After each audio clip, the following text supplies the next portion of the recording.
Assalamualaikum warahmatullahi wabarakatuh. Perkenalkan, nama saya Safwan Hafsah, biasa dipanggil Fana. Saya merupakan mahasiswa baru di Fakultas Teknik, Prodi Teknik Elektro, dan sekarang berada pada kelompok 71 Lamintar Langsur. Pada kesempatan yang berharga ini, izin saya untuk membacakan orasi dengan tema implikasi ekonomi dan sosial dari uang kuliah tunggal atau UKT yang tinggi terhadap akses pendidikan tinggi di Indonesia.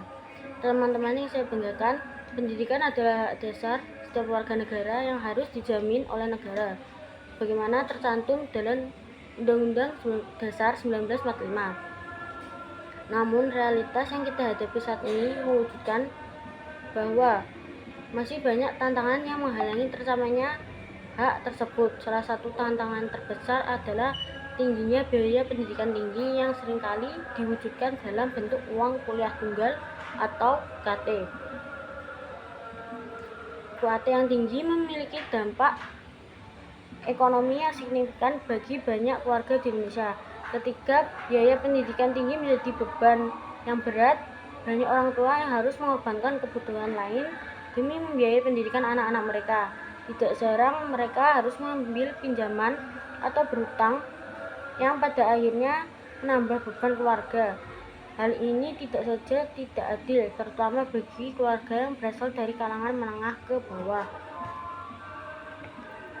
Dampak ekonomi ini juga berimplikasi pada sektor lain. Ketika banyak keluarga mengalami kesulitan keuangan, daya beli masyarakat menurun. Hal ini bisa berdampak pada perekonomian secara keseluruhan. Terlebih lagi, beban biaya pendidikan yang tinggi dapat menghalangi akses terhadap pendidikan tinggi bagi banyak siswa berbakat yang sebenarnya memiliki potensi besar untuk berkontribusi pada pembangunan bangsa. Selain dampak ekonomi, UKT yang tinggi juga membawa dampak sosial yang tidak kalah serius. Pendidikan seharusnya menjadi alat untuk meningkatkan mobilitas sosial, namun kenyataannya tingginya biaya pendidikan justru memperkuat kesenjangan sosial.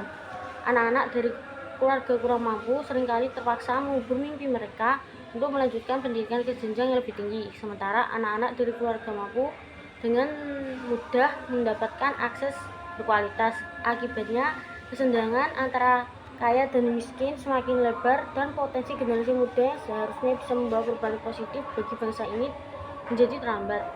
Teman-teman yang saya cintai, kita harus menyadari bahwa pendidikan adalah investasi jangka panjang yang akan membawa manfaat besar bagi individu maupun bangsa.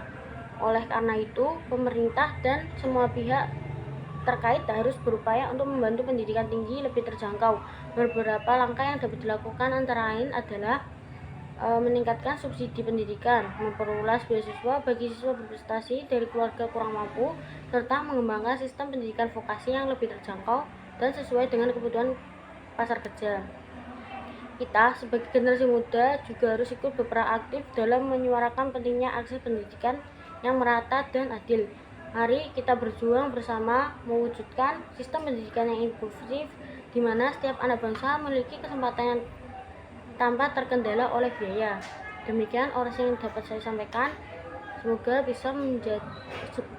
kita semua dapat mengambil hikmah dan berkontribusi dalam mewujudkan pendidikan yang lebih baik di Indonesia. Terima kasih atas perhatiannya dan kesempatannya.